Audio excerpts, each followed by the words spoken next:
जर का इथून पुढे ते महिलांवर बोलले तर आम्ही सरळ जाऊन त्यांच्या मिशा कापून टाकू।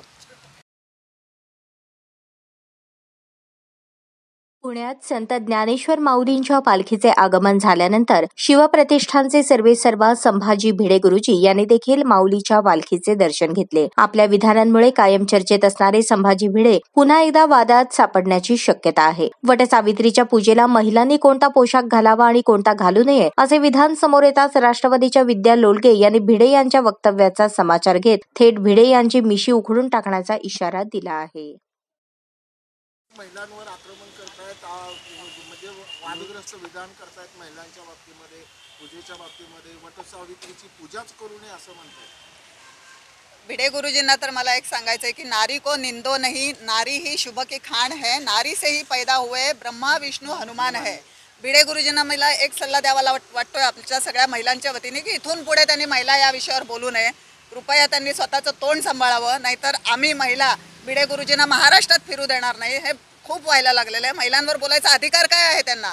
जर का इथून पुढे ते महिलांवर बोलले तर आम्ही सरळ जाऊन त्यांच्या मिशा कापून टाकू। नाही, मला संभाजी भिडे गुरुजी हे फार मोठे आहेत आणि मला कुठल्याही कॉन्ट्रावर्सीमध्ये पडायचं नाही आहे, पण आमचा उद्देश फक्त भरकटला पण जाऊ नये। आमचा उद्देश फक्त विधवा आणि डिवोर्सिन परित्यक्त्या महिलांसाठी आम्ही काम करणार आहोत। तर माझं म्हणणं आहे की राज्य कुठे राज्य कुठे चाललंय, देश कुठे चाललेला आहे, आपण आता 21वे शतक पार करून आपण पुढे चाललेलो आहोत। तर आमची अशीच मागणी आहे की प्रत्येक महिलेला स्वातंत्र्य आहे, त्यांच्या वेशभूषेवरनं त्यांच्या ह्याच्यावरून किंवा वैयक्तिक काही टीका करण्यात येऊ नये। अभिव्यक्ती स्वातंत्र्याचा गैरवापर करतायत भिडे असं वाटतं तुम्हाला? नाही, गैरवापर करतायत असं म्हणत येत नाही। ते भिडे सरांनी ते त्यांचं मत व्यक्त केलेलं आहे, त्यांचं मत त्यांनी व्यक्त केलेलं ते वैयक्तिक मत असू शकते, ते प्रत्येक महिलेला काही बांधीलकारक नाही आहे आणि त्याच्यावरती आम्ही बोलण्या एवढं पण काही आम्हाला ते हे वाटत नाही आहे। पण एका महिलेवर बोलतात, ते एका अभिनेत्रीवर बोलतात, ते वटसावित्री म्हणजे परंपरेला भाष्य करतायत, पण परंपरा अशी जपावी म्हणून सांगतायत। म्हणजे ज्या बाजूला आपण आधुनिकतेचा आम्ही आधुनिकतेकडे जाणार आहोत। आम्ही उलट म्हणतोय की विधवा महिलांच्या हस्ते हळदी कुंकू पण आम्ही करण्याचा मानस आहे, विधवा महिलांचा आम्ही पुनर्विवाह करण्याचा आमचा मानस आहे।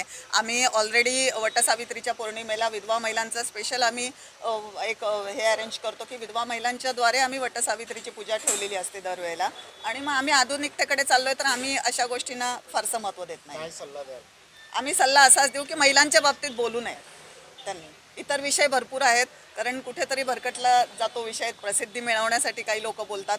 महिलांच्या बाबतीत खरोखर बोलू नये।